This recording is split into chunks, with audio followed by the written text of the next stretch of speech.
I'm Sakar, and today we're going to be going over my bow DK build that I am absolutely in love with. It has insane amounts of pressure, and I can't stress enough how much I love this thing. So let's just get started with it, right?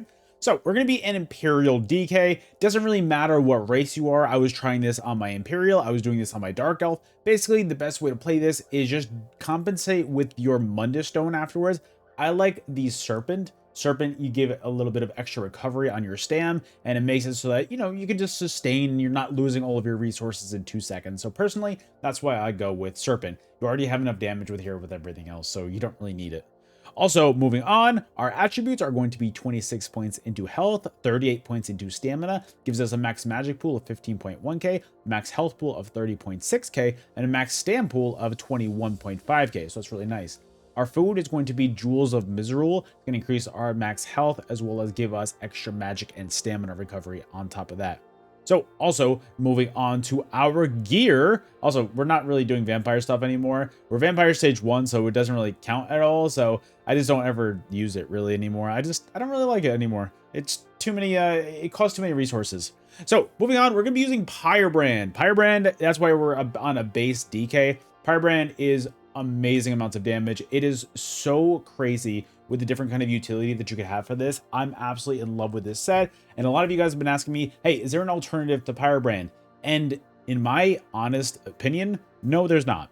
I think that this set is so unbelievably meta, and it's so good, and if you want to have anything as a base DK, I think Pyrebrand is your go-to front bar set to give you extra amounts of damage. I love it so much. It doesn't take too long to grind. Go into Infinite Archive. What you want to do is you want to be able to just go through there on your DK, and also don't forget to spend your archival fortunes, because you can gamble with those and you can get random pieces as well on top of the ones that you get from the final bosses of each cycle. So just remember that, do that all the time. So what it does is it gives you a line of offensive penetration, 2 lines of weapon and spell damage, and your light attacks are going to deal a 6-second dot to your enemies with flame damage, and then your fully charged heavy attacks are going to consume those dots and do an extra little bit of damage on top of that, like a little bit of burst damage. I don't really do that. I mostly do it for the dot pressure because, in my opinion, that's the way to go. That extra dot pressure just so adds up over time. And what's really cool about this is it reapplies every time you light attack. So basically, every time you light attack, it applies Pyrebrand. So the damage of Pyrebrand is going off, and the damage of your light attack is going off every time you light attack on this. And you're on a bow build, so it's hitting really hard. We're also using One Piece Magma Incarnate for our shoulders. It's going to be heavy impen. So the reason why we have Magma Incarnate is because the One Piece gives you stamina and magic recovery. We're not using full Magma Incarnate on here. We're just doing this for the One Piece to give you a little bit of extra recovery on magic and stam. Only reason. Our chest is going to be heavy Pyrebrand in reinforced. That way we can get our max resistances up as high as possible. Then our front bar is going to be Reliquin. I am in love with Reliquin as well, and comboing these together, especially in a bow build, is insanely toxic, and it has so much damage. What it does is it gives you a line of weapon and spell damage, also offensive penetration, and then your light and heavy attacks apply a stack of harmful winds to your target for 5 seconds. Harmful winds deal 232 physical damage per stack every 1 second. And this effect can stack once every half second up to 10 times. So basically, you can get those stacks all the way up to 10, and if you're just continuously light attacking every single time, oh, those stacks, you get Pyrebrand to stack, you get Reliquin to stack, you get those stacks up high, brothers, that damage is insane. It's so unbelievably good. Also, sorry about my hair. I just looked over and I saw how bad it was. So that's my bad. I look awful. I look horrendous. Don't look at me. Anyways, moving on. Moving on, medium well fitted. Our waist is going to be medium Reliquin in impen. Our legs are going to be medium Reliquin in impen as well. And our feet are going to be medium Pyrebrand in impen as well. So moving on, we're going to our Mythic next. It's going to be Monomyth. It's going to be in the protective trait with a weapon and spell damage enchantment on it. I tried a few different Mythics on this build. I tried Monomyth. I tried Malakath because neither Pyrebrand nor Reliquin can crit. So I wanted to try Malakath to see if that extra damage increases. And yes, it did increase, but the damage of everything else wasn't as high. So I thought the Monomyth was better because your other damage besides your actual sets that you're using, that damage is increased overall because you can crit so often. Helps a lot with your Dawnbreaker, helps a lot with your bow proc. It is a lot better. I highly recommend it. But that being said, if you don't have Monomyth because you don't have the new expansion, that's completely fine too. I would probably use something along the lines of Markin or Death Dealer's Fate. Markin would give you a lot of extra resistances as well. And then on top of that, you're also going to get a few... Yeah, honestly, Markin would be really good on there. Try Markin, guys. I think Markin would be good if you don't have this. Also, moving on, we're going to be using Pyrebrand as our necklace and a ring. Both are going to be infused with weapon and spell damage enchantments on them. We're also using for our front bow, our front bar, we're using a Reliquin's bow charged with a physical and spell damage, physical enchantment on it. And that way you can just apply this every time. Yes, I think, now that I think about it, I think that Pyrebrand would do a little bit better as our front bar set and then have Reliquin on the body at all times, so you just switch around the jewelry a little bit. But if you don't have that, it's fine either way you go. I think that Reliquin might be a little bit better to keep those stacks up at all times, but I think that that's the way I have it, guys, is more than fine. I wouldn't stress about it either way. Back bar is going to be Vateshran's Perfected Ice Staff with a defending trait on it with an increased weapon and spell damage enchantment on it. Vateshran, it's just a bunch of extra pressure on here. It's going to give you a line, the perfected one is going to give you a line of offensive penetration, and then the two piece is going to give you a casting weakness to elements on a target within 15 meters of you. Is basically going to connect a tether to you and your enemies, and the enemy is going to be taking either flame, shock, or frost damage every 1 second, which increases by 1% every time it deals damage up to 20%. So that damage stacks up. It might not look like anything at first, but it is a great source of extra pressure, and I highly recommend it. Let's move on to our skills next. We're going to be using Poison Injection because we just want to fill them with as many dots as possible. Plus, it's a little bit of an execute, so when this is on your enemies at lower health, it's hitting a lot harder. So we're definitely using that. We have Noxious Breath on here. Now, before we start saying things, I understand I've got Noxious Breath and I've got Ellie Susceptibility. That's two different forms of Major Breach, and honestly, I'm cool with it. They're both amazing skills, and I don't really want to use the other morph of either one, because Noxious, it's a great form of upfront damage, and on top of that, it can go through roll dodge, and that dot it leaves afterwards. Guys, the amount of dots that we have on them is crazy. Between Poison Injection, Noxious Breath, if you want to count the dot of Vateshran, as well as Ellie's Susceptibility hitting every 7.5 seconds, which is really not that long, on top of the dot of Pyrebrand and Reliquin, it's a lot of dots, so that's why we're using it.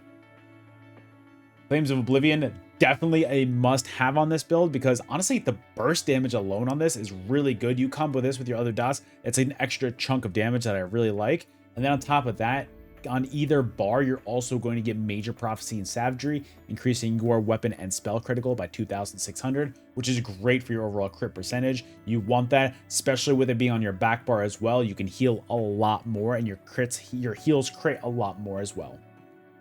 We're using Streak as well. Streak, in my opinion, is one of the best skills in the game right now because it's one of the only unblockable CCs that's actually in a good skill line. And so that way we're using Streak. It's an unblockable CC. And on top of that, if you combo that with your other abilities, ooh, it's nice. You dot them up, you get ready with your Merciless Resolve proc, and you Streak Merciless Resolve them while they can't block it. Whew. Guys, that hits hard. Also Dawnbreaker, because, well, Dawnbreaker, it's really good. It's the best ultimate in the game, in my opinion, and it's just so versatile. And then plus you also get all the Fire Skill passives from it, so that's why I've got Dawnbreaker on there. It's just so good not to use. I don't know, just too good. Crit Surge as well. We're also using this for our Force of Major Brutality and Sorcery, increasing our weapon and spell damage by 20%. On top of that, dealing critical damage is going to heal us for 3,366 health, and that can occur once every second as well. The amount of dots we have on here between Poison Injection, Noxious, and our Vateshran stuff with our Ellie Susceptibility, we're proccing Crit Surge very often, so it is a high form of healing. I love it. Hurricane, your source of Major Resolve, increasing your weapon and spell, increasing your physical And spell resistance by 6,000. It's also giving you minor expedition, increasing your movement speed by 15%. And it casts a little AoE around you, which it doesn't do the most amount of damage, but it does damage every 2 seconds. And it does increase in damage as it goes on. But what's really cool about that is that it can also proc crit surge as well, so the damage stacks up over time. People really sleep on the hurricane damage because if you're just constantly brawling, it is constantly ticking on them every 2 seconds. And then if that can crit, that's proccing your crit surge. It's a little bit of a heal too. It's amazing. It's a nice little 1-2 combo. Resolving Vigor, this is a nice 5-second heal over time to help you get right back up to full health. On top of that, you're going to get minor resolve, increasing your physical and spell resistance by 3,000 for 20 seconds. Healing Soul is going to be our scribing ability. This is going to be a burst heal. On top of that, it's going to give you a little bit of health over 10 seconds. And then also you gain major vitality, increasing your healing received by 12%. And finally, Ellie's Susceptibility. This is going to be your another source of major breach, but it's also going to apply the burning, chilled, and concussion status effects every 7.5 seconds. And this is what procs your Vatashron's Ice Staff. So make sure you have this on your bar. This is a must-have to have when you have Vatashron on here. Moving on, our blue tree for our champion points are going to be Untamed Aggression, Fighting Finesse, Ironclad, and Resilience. Our red tree is going to be Sustained by Suffering, Survival Instincts, Pain's Refuge, and Fortified. And then our green tree is going to be Gifted Rider, War Mount, and Master Gatherer doesn't matter. But what I really want to show you every time, because the green tree, it does have some important things in there that aren't passives, or that aren't slottables. Rationer, very important. Liquid Efficiency, very important. Also, on top of that, Breakfall is the most important thing in here, in my opinion. Breakfall it reduces the fall damage taken by 35% at max champion points. So make sure you're doing that. And then also, if you haven't done it yet, if you're leveling skill lines still, Discipline Artisan increases your experience gain for currently active skills and their skill lines by 15%. Make sure you have that. Make sure you have that. You want to make sure you activate that, because if you're still leveling stuff up, which I am every now and then, I make sure to have that on all my characters. And that's really the entire build. I'm honestly in love with this thing so much. It does so much damage, and it's just one of those things where I know it's not the meta build. It's not the Rallying Cry, Retro Vitality, Balorg, whatever build. And I'm cool with that. I wanted something that was a little bit different and something that I thought was fun and something that I would love to put my name on and enjoy and put out for you guys. So that's why I did this build. So guys, I just want to say thank you so much to everybody who's watched this video. If you're still at this point in the video, we're going to play some footage of it. Don't worry. But if you can, hit that like button for me. If you haven't, hit that subscribe button for me. I would highly appreciate both of those things. So everybody, I hope you have a great rest of your day, and I will see you on the next video. Later.